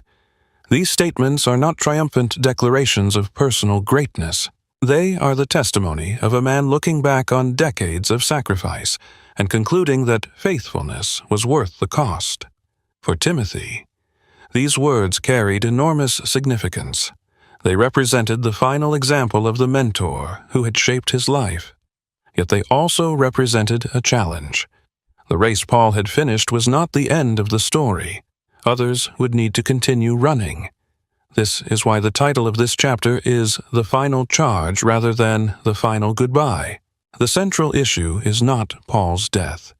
The central issue is Timothy's responsibility. Every lesson learned in Lystra, every mile traveled on missionary journeys, every church strengthened, every challenge faced in Corinth and Ephesus, every instruction received through years of mentorship, all of it had been preparing Timothy for this moment. The apostolic generation was fading. The future was arriving, and the responsibility for carrying the faith forward was no longer theoretical. It was now his reality. Looking back, 2 Timothy stands as one of the most important transition documents in Christian history. It captures the moment when leadership begins passing from the founders of the movement to those entrusted with preserving it. Timothy is no longer the young disciple following behind Paul. He has become the steward of a legacy. The student has become the teacher. The apprentice has become the leader. And as the voice of his mentor begins to fade into history, Timothy must decide what he will do with everything he has received. The answer to that question will define the final chapter of his story. As we reach the final chapter of Timothy's story, it is worth pausing to ask a question that extends far beyond the details of his life. Why does Timothy matter? Among the many figures who appear in the New Testament, why has his name continued to be remembered for nearly 2,000 years? The answer is not as obvious as it may first seem. Timothy never performed the dramatic public role associated with Peter. He did not leave behind a collection of letters comparable to Paul's. He was not one of the 12 apostles. He did not stand at the center of the great turning points recorded in the Gospels. In fact, if we measure importance according to visibility, there are many biblical figures who appear far more significant. Yet, historians, theologians, and biblical scholars continue returning to Timothy because his story reveals something essential about how Christianity survived its earliest and most vulnerable transition. Timothy matters not primarily because of what he started, but because of what he carried forward. Throughout this documentary, we have followed a remarkable progression. The story began with a young man growing up in Lystra, shaped by the faith of his mother Eunice and grandmother Lois. We watched him encounter the influence of Paul, join the missionary movement, travel across the Roman world, connect churches, face difficult challenges, and gradually assume increasing responsibility. Yet, beneath every stage of that journey ran a larger historical theme. Timothy belonged to the generation that stood between the founders of the Christian movement and the generations that followed. This is what makes him uniquely important. To understand why, we must step back and consider one of the greatest challenges faced by any movement in history. Founders eventually disappear. Visionaries eventually die. The first generation passes away. The question then becomes whether the movement can survive the transition. History is filled with examples of causes, philosophies, and organizations that flourished briefly before collapsing, because no effective transfer of leadership occurred. Christianity faced exactly the same challenge during the first century. The apostles would not live forever. The eyewitness generation would eventually fade from the scene. The future depended upon whether faithful leaders could preserve, transmit, and apply what they had received. Timothy became one of the clearest examples of that process succeeding. This is why his role should not be measured merely by individual accomplishments. His significance is historical as much as personal. He represents the bridge between eras. The apostles proclaimed the message. Timothy's generation preserved it. Without people occupying that middle position, the continuity of the Christian movement would have been far less certain. In many respects, Timothy symbolizes the transition from Christianity as an apostolic mission to Christianity, as a lasting community capable of surviving beyond its founders. That role may not appear dramatic, but history repeatedly demonstrates its importance. Another reason Timothy remains significant is that he illustrates how leadership actually develops. Modern culture often celebrates extraordinary personalities. We are drawn to pioneers, innovators, and public figures who seem larger than life. Timothy's story offers a different perspective. Nothing in the New Testament suggests that he possessed unusual charisma. There is no evidence that he sought public prominence. In fact, several passages imply that he struggled with insecurity, physical weakness, and the pressures associated with leadership. Yet, despite those limitations, he became one of the most trusted leaders of the early church. This challenges many assumptions about influence. Timothy's life suggests that long-term impact depends less on natural talent than on faithfulness over time. He was not remembered because he demanded attention. He was remembered because he remained dependable. His story also highlights the importance of spiritual formation across generations. Consider how the narrative began. Before Timothy ever met Paul, his faith had already been shaped by his family. Lois and Eunice invested in him long before history noticed him. Paul later continued that investment through mentorship and discipleship. Timothy eventually became part of the process of preparing others. This chain of transmission lies at the heart of Christian continuity. The faith survives because one generation intentionally passes it to the next. Timothy's life demonstrates that reality more clearly than almost any other figure in the New Testament. He is both a recipient and a transmitter. He received a spiritual inheritance and became responsible for carrying it forward. This theme becomes even more powerful when viewed through the lens of 2 Timothy. Near the end of Paul's life, the focus shifts decisively toward succession. The concern is no longer simply missionary expansion. The concern is preservation. How will the gospel continue after the apostles are gone? Paul's answer appears in the instructions given to Timothy. Entrust what you have learned to faithful people who will teach others also. That statement outlines 4 generations: Paul, Timothy, faithful people, others beyond them. In a single sentence, we glimpse the mechanism through which Christianity would survive. Timothy stands at the center of that chain. Historically speaking, this may be his greatest contribution. The final years of Timothy's life remain less certain than the earlier chapters of his story. The New Testament provides limited information beyond the letters associated with him. Later, Christian traditions connect him with leadership in Ephesus and even describe his death as a martyr. While historians approach such traditions with appropriate caution, their existence reveals how early Christians remembered him. He was not remembered as a celebrity. He was remembered as a faithful leader who continued serving after the apostolic generation began to disappear. Whether every detail of those traditions can be verified is less important than what they reveal about his reputation. Timothy became associated with endurance, stewardship, and continuity. Looking back across the entire documentary, a striking pattern emerges.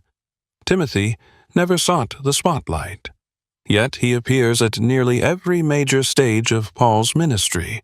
He rarely occupies center stage, yet his presence consistently influences the outcome of events. He receives no book of Acts devoted exclusively to his achievements, yet his name appears throughout the New Testament. This pattern is not accidental. It reflects the nature of his calling. Timothy was not primarily a founder. He was a carrier. He carried teaching. He carried responsibility. He carried relationships. He carried the mission from one generation to the next. And perhaps that is precisely why he remains so relevant today. Most people will never become founders of global movements. Most will never reshape history through dramatic public achievements. Yet, countless individuals will influence the future by faithfully carrying forward what they have received. Parents shaping children, mentors investing in students, leaders preparing successors, communities preserving values across generations. Timothy's story speaks directly to those realities. His life demonstrates that some of the most important contributions in history come not from starting something new, but from ensuring that something valuable continues. In the end, the complete story of Timothy is not merely the biography of a first-century Christian leader. It is the story of continuity. It is the story of faith passed from family to disciple, from disciple to leader, from leader to future generations. It is the story of how a movement survived the loss of its founders and became a lasting presence in the world. And at the center of that story stands a young man from Lystra who never became the most famous person in the room, yet helped ensure that the message entrusted to him would outlive them all.